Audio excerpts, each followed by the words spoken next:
0 minute 0 second से 0 minute 45 second. एक intro और थ्रेड का महत्व। इंट्रोडक्शन। विजुअल।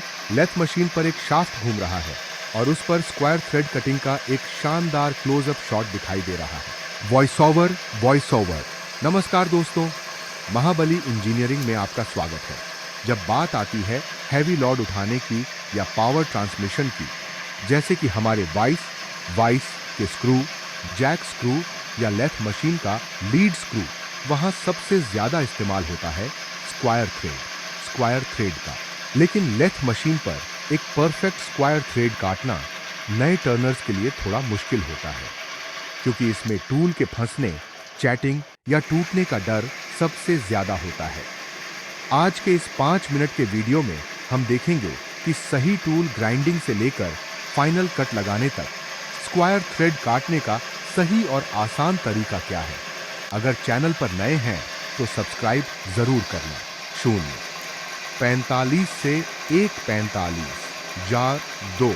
टूल सिलेक्शन और calculation. Tool selection and math. Visual. कैमरे के सामने HSS टूल बिट और पिच गेज दिखाते हुए स्क्रीन पर टेक्स्ट में फॉर्मूला दिखेगा। Voice over. Voice over. Square thread काटने के लिए सबसे पहला और जरूरी स्टेप है सही कैलकुलेशन और टूल की तैयारी। मान लीजिए हम 4 TPI थ्रेड्स पर इंच या 6 मिलीमीटर पिच का थ्रेड काट रहे हैं।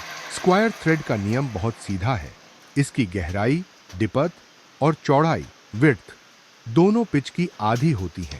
टूल की चौड़ाई, विड्थ बराबर पिच बटे 2। थ्रेड की गहराई, डेप्थ बराबर पिच बटे 2। यानी अगर 6 मिलीमीटर पिच है तो टूल की थिकनेस ठीक 3 मिलीमीटर होनी चाहिए। टूल ग्राइंड करते समय ध्यान रखें कि टूल के दोनों साइड्स में साइड रिलीफ एंगल और क्लियरेंस एंगल होना बहुत जरूरी है, ताकि टूल शाफ्ट के थ्रेड स्लॉट में रगड़ न खाए और आसानी से कटिंग कर सके। 1:45 से 3 बजे 3 लेथ मशीन सेटिंग और job setup. Machine and job setup. Visual operator gear lever को सेट कर रहा है, जॉब को चक और टेलेस्टॉक के बीच बांध रहा है और टूल पोस्ट में टूल सेट कर रहा है। Voice over. Voice over. अब आते हैं मशीन की सेटिंग पर। सबसे पहले अपने gear box, quick change gear box को अपनी रिक्वायर्ड पिच या TPI के हिसाब से सेट कर लीजिए। दूसरी सबसे जरूरी बात, जॉब का सेटअप। शाफ्ट को चक में मजबूती से बांधें और अगर शाफ्ट लंबा है तो टेलेस्टॉक सेंटर का इस्तेमाल जरूर करें ताकि वाइब्रेशन न हो। अब टूल को टूल पोस्ट में बांधते समय उसे ठीक सेंटर हाइट पर सेट करें। अगर टूल सेंटर से ऊपर या नीचे होगा तो थ्रेड का प्रोफाइल खराब हो जाएगा। टूल को जॉब के साथ 90 डिग्री पर सेट करने के लिए थ्रेड गेज या राइट एंगल का इस्तेमाल करें। 3 बजे से 4:15 4 कटिंग प्रोसेस और कूलेंट का इस्तेमाल। Threading operation. विजुअल। लेथ चालू होती है, कैरेज एंगेज होता है और टूल शाफ्ट पर कट लगाना शुरू करता है। चिप्स, बुरादा, निकलते हुए क्लोजअप शॉट, कूलेंट गिर रहा है। Voice over. Voice over. चलिए मशीन चालू करते हैं।